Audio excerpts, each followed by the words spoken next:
to speak about my experience with students today, and something to do with the educational side of what I do.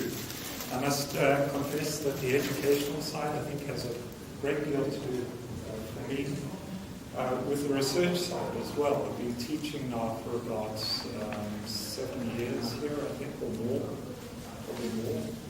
And in Space Lab and in the Complex City Studios, and a vast number, I think I can say, number of students have passed through those studios in the time that I've been here. What I want to do is I want to start at the beginning, because I feel that when I started off, I was pretty kind of naive and pretty, I had a lot to learn. And I must say that I think that the students were one of the means for that learning. Would you guys like to come and take a seat?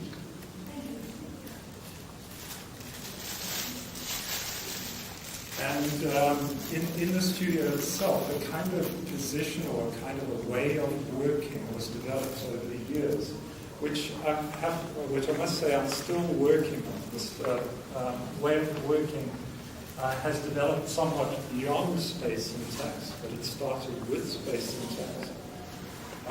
And I think one of the reasons, I can't leave space syntax out of this at all, because one of the reasons why it develops in the way that it did is because I believe space syntax shows us, starts to demonstrate something about a space of activity, positive and active rather than neutral.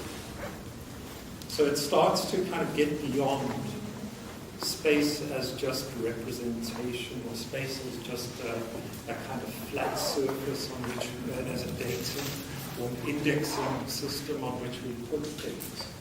Now, what I'm going to be talking about today is kind of about a model of the city, a way of seeing the city, a way of understanding the city that is still in development. It's a design tool, I guess.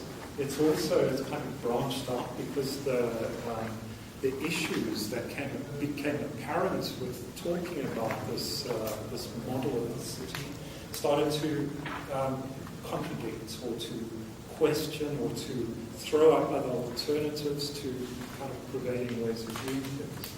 And in particular, there's a new kind of view or a different view on the concept of place which comes out of it. What it's against, I think, what I'm sort of talking against here today is a naive, what I consider to be naive spatial science, which sees space as being just, as I say, just this kind of flat thing on which we put things, or space as container. I'll come back to that notion of space as container later, but in a rather different way. It's against, on the other side, if we can consider spatial science to be the objective side of all of this, it's against also kind of new cultural geography, which saw culture in very immaterial terms. It saw culture as symbolic, representational, non-material, and so on. And this kind of geography, this cultural geography, which kind of came to the fore in the 1980s, and has been really quite influential since then, has been inattentive, according to many people, to the everyday materiality of the places in which people actually dwell. So it's about getting back to that materiality that a lot of the new geography is about. Although I didn't start with the new geography, I think that what we're talking about here has strong overlaps with this new kind of materialist geography that is talked about today. Now, the notion of a material culture is not unknown. It's been around for a long time. It's been around especially in anthropology and in archaeology, funnily enough. There's some very interesting work in archaeology about material culture.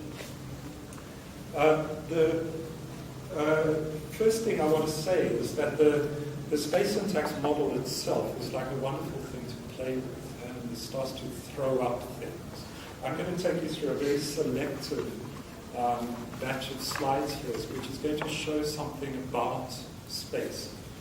Now, the one thing that soon became apparent to me, although it's not apparent to a lot of other space syntax people, I must say, and what my view is not the kind of orthodox space syntax view, is that there's a spatial hierarchy going on here, which is not about the normal spatial hierarchy where we talk about a kind of a fall of intensity from center to edge. Rather, there are abrupt changes in spatiality, abrupt changes in the kinds of space that we deal with. For example, when you put the ring into the axial map of Amsterdam, suddenly everything goes to the ring. You take the ring out and something else happens. So we twiddle a few knobs there and we start to see other kinds of structures in there as well. I call this kind of thing here a structure. Now it's, as I say, it's not exactly the hierarchy we're talking about when there's a smooth gradient. We're talking about some very, very abrupt changes. So what I'm detecting in here, also at the smaller scale here, where you get the difference between the space of what we call the supergrid, or the space where you'll find most of the trams in Amsterdam, the space where you'll find most of the traffic, where you'll find most of the shops. And those spaces are highlighted in red here. Between those spaces and the spaces of the local neighborhood, for example, I detect also an abrupt change. So there's something quite fundamentally discontinuous about it. This kind of discontinuity is borne out by all sorts of empirical evidence. I've been saying this to space syntax people for a long time, and they say, no, it's just a long relationship. So, these kind of abrupt changes they see as actually being continuous, but just related to the way that you kind of manipulate the data. But here you see, for example, this is a noise map of Amsterdam, and we start to see exactly the same structures starting to appear. It starts to point out for me one of the kind of fundamental problems that because I'm a morphologist, I deal with urban form. One of the fundamental problems we deal with, this is a very famous diagram actually from space syntax, where Bill Hillier has kind of decomposed the settlement up there into different kinds of spaces, and here you see the axial map. My view is that all of these urban form views tend to take the form of the city at much too local a scope, a much too local perspective. As soon as we put something else through there, for me the whole picture changes, and this is fundamental, I think, to the way that we have to understand space. There is something else happening in all of this. Now, once we introduce the idea of hierarchy, there's a number of ways of dealing with this, and some of these ways of dealing with hierarchy or spatial hierarchy are already well known in, for example, in anthropology.